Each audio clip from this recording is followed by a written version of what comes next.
Good morning সবাইকে। কেমন আছো তোমরা সবাই? আশা করছি খুব ভালো আছো, আমিও খুবই ভালো আছি। তো দেখতেই পেলে ঘুম থেকে উঠে সকালে নাস্তা বানিয়ে নিয়েছি। আজকে নাস্তা ছিল আলুর পরোটা, আর ওইদিকে আমার হাজব্যান্ড পুজো করছিল। তারপর ওকে বললাম যে এই লেপ বালিশ যেগুলো ছিল, আজকে রৌদ্র খুব ভালো এসেছিলো বলে ওকে বললাম ওগুলো একটু রৌদ্রে ছাতে দিয়ে আসতে। অনেক দিন ধরে দেওয়া হয় না, তো দিলে ভালো আর কি। আর এই বালিশ রৌদ্রে না দেওয়ার জন্য ঘাড়ে লেগে গিয়েছে প্রচণ্ড পরিমাণে ব্যথা, তাই জন্য বললাম রৌদ্রে দিতে। আর এদিকে দেখো সমস্ত জামা কাপড় মেলে দিয়েছি, আর যারা থাকে তাদের আর কি মেলা আছে, বাকি যারা থাকে কোয়ার্টারে। তো যাই হোক, দেখো আজকের আকাশটা খুব সুন্দর। যেহেতু আমি এসছি পুরনো কোয়ার্টার থেকে নতুন কোয়ার্টারে আর কি, চেঞ্জ করেছি কোয়ার্টারটা, আর আমাদের ছাদে কোনো রকমভাবে কোনো দড়ি মেলা থাকেনি, অন্যদের দড়িতে আর কি কাপড় মেলছিলাম। তো বর আজকে আমাদের দড়ি খাঁচিয়ে দিল।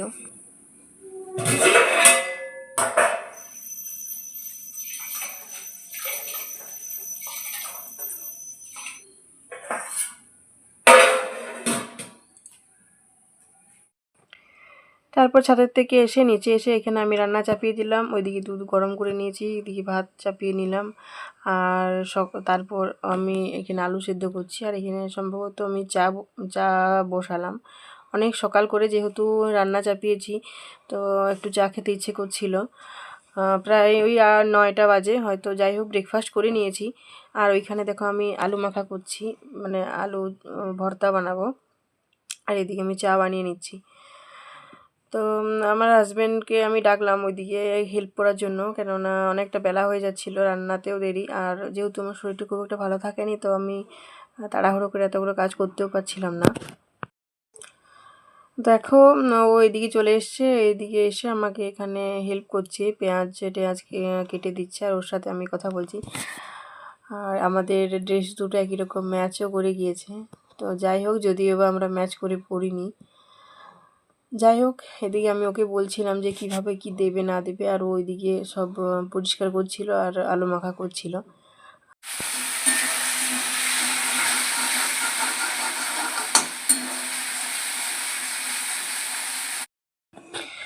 আর এদিকে দেখো আলু মাখা হয়ে গিয়েছে, ভাতও হয়ে গিয়েছে, এদিকে ডুমুরের ভাজাও করেছি, আর এখানে মাছের ঝোল বানাচ্ছে। মাছগুলো ভেজে নিয়েছি, তারপর এখানে মাছের ঝোল বানাচ্ছে। তো আমার হাজব্যান্ডই রান্না করছে। আর মাছ টাছ খুব একটা গন্ধ আমি নিতে পারছি না, তো ওই বানাচ্ছে। এখানে আমি একটু ভিডিও করে নিচ্ছি, আর এখানে মাছের তেল রাখা আছে। তারপর খাওয়া দাওয়া করে বিকেলবেলায় রেডি হয়ে গিয়েছি, ঠিক বিকেলও না, দুপুরের টাইম। তো রেডি হয়ে যাব একটু ক্যান্টিন দিকে। কিছু সামান শেষ হয়ে গিয়েছিল, আর আমার ডেলিভারি যেহেতু কাছেই মানে ডেলিভারি ব্লগটির পরে দেব। তো যাই হোক, তো কিছু জিনিসপত্র আমি বিশেষ করে তেল, চাল ডাল, গ্রোসারি আইটেমগুলো শেষ হয়ে গিয়েছিলো, আমি বেশি করে এনে রাখবো যাতে কোনো অসুবিধা না হয় আগের থেকে এনে রাখলে। আর এত বৃষ্টি পড়ছে সকাল থেকে, খুব বৃষ্টি এদিকে। আর ওই দেখো আমার কোয়ার্টার একদম উপরে, ওঠানামা করতে খুবই কষ্ট হয়। তারপর চলে এসেছি দেখো এখানে ক্যান্টিনে সামান নিতে। তো ওকেই বলে দিলাম, ও এখানে নিচ্ছে। যাই হোক, ভিডিওটা আর বেশি বাড়ালাম না, ভিডিওটা এই পর্যন্তই রাখছি। দেখা হয় পরবর্তী একটি নেক্সট ভিডিওর সাথে।